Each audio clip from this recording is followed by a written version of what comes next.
ಕಾಲೇಜುಗಳಲ್ಲಿ ಹಿಜಾಬ್ ಬುರ್ಕಾ ನಿಷೇಧ, ಹೈಕೋರ್ಟ್ ಮಹತ್ವದ ತೀರ್ಪು.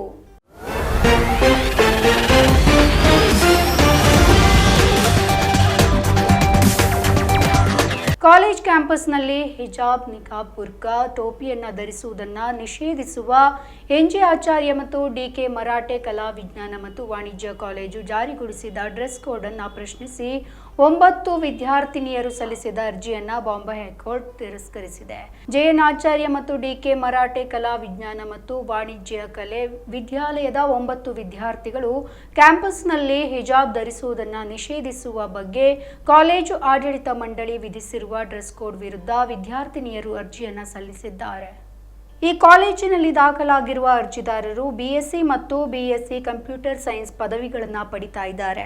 ಹೊಸ ಡ್ರೆಸ್ ಕೋಡ್ ಖಾಸಗಿತನ, ಘನತೆ ಮತ್ತು ಧಾರ್ಮಿಕ ಸ್ವಾತಂತ್ರ್ಯದ ಮೂಲಭೂತ ಹಕ್ಕುಗಳನ್ನು ಉಲ್ಲಂಘಿಸುತ್ತೆ ಅಂತ ಅವರು ವಾದಿಸುತ್ತಾರೆ.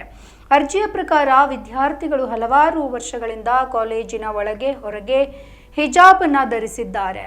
ಕಾಲೇಜು ಇತ್ತೀಚೆಗೆ ದಿನಾಂಕ ನಿಗದಿಯಾದ ನೋಟಿಸ್ ಮತ್ತು ವಾಟ್ಸಪ್ ಸಂದೇಶದ ಮೂಲಕ ಡ್ರೆಸ್ ಕೋಡ್ ಅನ್ನು ಕಡ್ಡಾಯಗೊಳಿಸುವ ಸೂಚನೆಯನ್ನ ನೀಡಿದೆ.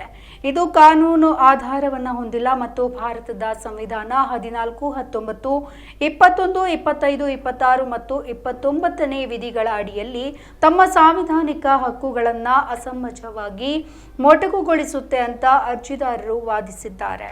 ಅರ್ಜಿದಾರರ ಪರ ವಾದವನ್ನು ಮಂಡಿಸಿದ ವಕೀಲ ಅಲ್ತಾಫ್ ಖಾನ್ ಮತ್ತು ಈ ಪ್ರಕರಣವನ್ನು ಜೂನಿಯರ್ ಕಾಲೇಜುಗಳಲ್ಲಿ ಹಿಜಾಬ್ ನಿಷೇಧದ ಬಗ್ಗೆ ಕರ್ನಾಟಕ ಹೈಕೋರ್ಟ್ ನೀಡಿದ ತೀರ್ಪಿನಿಂದ ಪ್ರತ್ಯೇಕಿಸಿ ಇದು ಏಕರೂಪದ ನೀತಿಯ ಬದಲು ಡ್ರೆಸ್ ಕೋಡ್ ಅನುಸರಿಸುವ ಹಿರಿಯ ಕಾಲೇಜು ವಿದ್ಯಾರ್ಥಿಗಳಿಗೆ ಸಂಬಂಧಿಸಿದೆ ಅಂತ ಒತ್ತಿ ಹೇಳಿದ್ರು.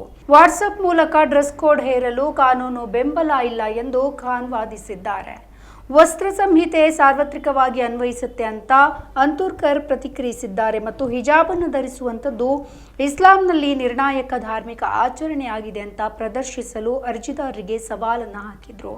ಧಾರ್ಮಿಕ ಚಿಹ್ನೆಗಳನ್ನು ಪ್ರದರ್ಶಿಸುವ ಬದಲು ಶಿಕ್ಷಣದ ಮೇಲೆ ಗಮನವನ್ನು ಹರಿಸುವ ಮಹತ್ವವನ್ನು ಅವರು ಒತ್ತಿ ಹೇಳಿದ್ರು. ಪ್ರವೇಶದ ನಂತರ ವಿದ್ಯಾರ್ಥಿಗಳಿಗೆ ಡ್ರೆಸ್ ಕೋಡ್ ಬಗ್ಗೆ ತಿಳಿದಿದೆ ಅಂತ ಹೇಳಿದ್ದಾರೆ. ನಮ್ಮ ಈ ವಿಡಿಯೋ ನಿಮಗೆ ಇಷ್ಟ ಆದಲ್ಲಿ ಲೈಕ್ ಮಾಡಿ, ಶೇರ್ ಮಾಡಿ, ಕಮೆಂಟ್ ಮಾಡಿ ಮತ್ತೆ ಸಬ್ಸ್ಕ್ರೈಬ್ ಮಾಡಿ.